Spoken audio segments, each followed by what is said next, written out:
Pulso ni Marco. Ayan, Happy New Year, guys! Uy, Mustachong, musta? Bepa. Alin ba, sasabihin ko dyan? Kakarinig ko lang kailangan ba natin yung pailaw na yan? Dami nga daw walang kuryente doon sa Bicol Tapos uunahin nyo yung pailaw sa Mayon. Sila kayang pailawan ko dyan. Lagay ko sila sa tuktok. Lagay kaya natin sa tuktok mga nakaisip niyan, ano?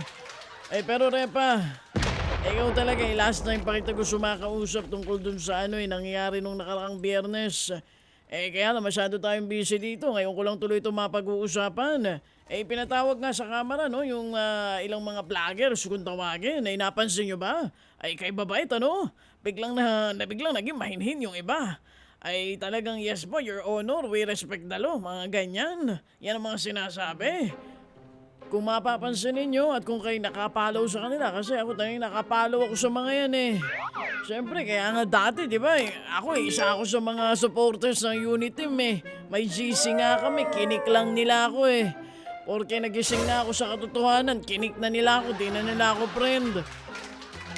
Katapos pag nakikita ng mga dati kong Repa yung mga sinasabi ko ngayon, naaaway nila ako.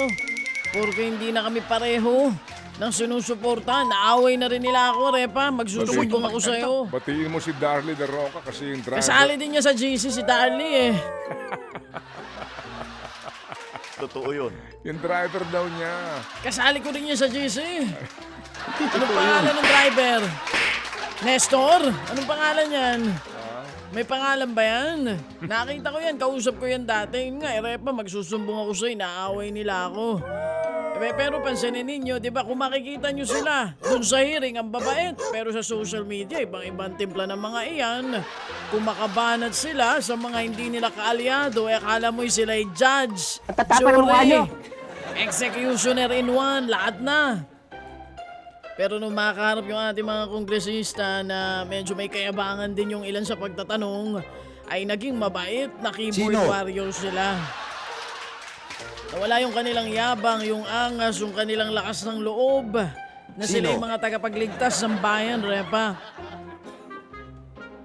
Pero dyan sa pinag-uusapan natin na yan, itong mga ang tingin ng ilan ay journalist, feeling analyst, feeling mesaya ng katotohanan. Para kung umasta sila, parang may hawak ng batuta ng batas, di ba? Nakapag-judge na sila agad. Kung makapangaral sa kanilang mga followers ay para silang may sariling editorial board. Pero sa totoo lang, one-sided naman yung ipinaglalaban nilang accountability dun sa kanilang yung idol. Hindi uso yung salitang accountability pag sa idol nila. Dapat ang inyong pagiging panatiko sa bandila natin sa kasabayan. Ito pang mas malala, hindi lang sila basta-basta minsan naglalabas sa kanilang opinyon. Ang mahirap pa nito, Repa, pagka yung iba sa kanila hindi ka pareho ng kanilang opinyon, abay, inaaway nila, pinupuntahan nila. Di ba si attorney Cristina Conte, isa sa mga nabuli? Yung ilan sa pamilya ng mga EJK victims, nabuli rin. True. Halimbawa, ako, Repa, sabihin ko lang, mag-comment lang ako. Hindi nga ako mag-comment, mag-post lang ako sa sarili ko na Marco page. Sasabihin ko, hindi ako sang-ayon dyan. Kahit sarili kong page, naaawain nila ako porque disagree ako sa kanila. Sasabihin nila sa akin, itong madalas nila sinasabi, bayaran ka, dilawang ka, pinklawang ka na ngayon. Adik ka. Supporter ka ng adik. Yung mga sinasabi nila sa akin, Repa. Sabi pa nila, ano pa yung bobo ka, Marco. Ganyan ang mga sinasabi nila. Pasintabi po, no. Gusto mo itong bakita rito? Sabi pa nila sa akin, lakas ko daw kumain. Lahat na, sasabihin ng mga iyan. Pero mabuti na lang at ako'y hindi nasasaktan. At ako'y hindi rin pumapatol sa mga ganyaan. Kasi kapag hindi naman ako magkakapera, ay hindi ko talaga pinapatulan, Repa. Pambihira naman, kayo talaga Dati tayo magkakasama sa isang GC lang, pagkatapos ngayon inaaway nyo na ako. Alam nyo, wala namang masama sa paglabas ng saloobin, di ba, Repa? Ikaw nga, sinalabas mo yung saloobin mo Wala namang masama sa pagtatanggol sa iyong paniniwala. Pero kung ang motive mo, manggulo, manuligsa, manira, sa pag-away-awayin yung mga Pilipino, ay iba na yan. ay hindi na talaga yan opinion. Ay, naku Repa, kailan kaya sila gigising sa pagkakalat ng mga idol nila? Alam ko ang ginagawa ko. Kasi kung di naman sila lihiti mong di ba, mamamahayag.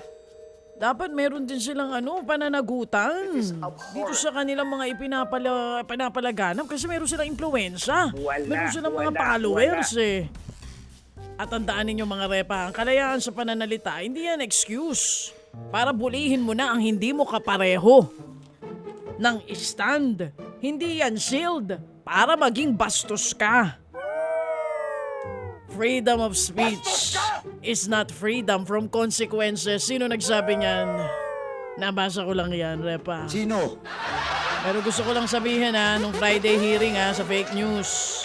Para lang malaman nyo na ako, hindi ako bias dito Yung tanong ng ilang congressman, nag-init din yung ulo ko Oy, mga congressman, next time naman po pagka magtatanong kayo, yung paggalang naman doon sa mga resource person nyo, huwag nyo naman aalisin. Sino? Huwag naman tayo dito para nagtatanong na para nagiinuman lang. Ayusin naman yung pagtatanong. May kaso ba? Oo, so na congressman, kung ipapatawag niyo ako, huwag niyo naman ako sigaw-sigawan. Paano pupunta yung iba resource person dyan kung medyo ganun ang Naglalakwat way tayo ninyo? dito. Hindi po pwede yung ganyan, congressman. Huwag pong ganun sana. Yun lang naman po sa akin. Yun lang ang gusto kong sabihin. Wala na po mga lecture ng kung ano-ano. Straight sa facts lang po tayo. O sige, alis na ako kasi nahanap na ako ng mga dati kong mga kasama. Naabangan nila ako Galit na naman siya sa akin. Pero dahil narinig nila na tinuligsa ako si congressman, pati na naman kami. Gugulo ng utak ng mga ito O sige, Repa. Make peace, not love. Alis na ako O siya, mauna na ako sa inyo. Marco signing off.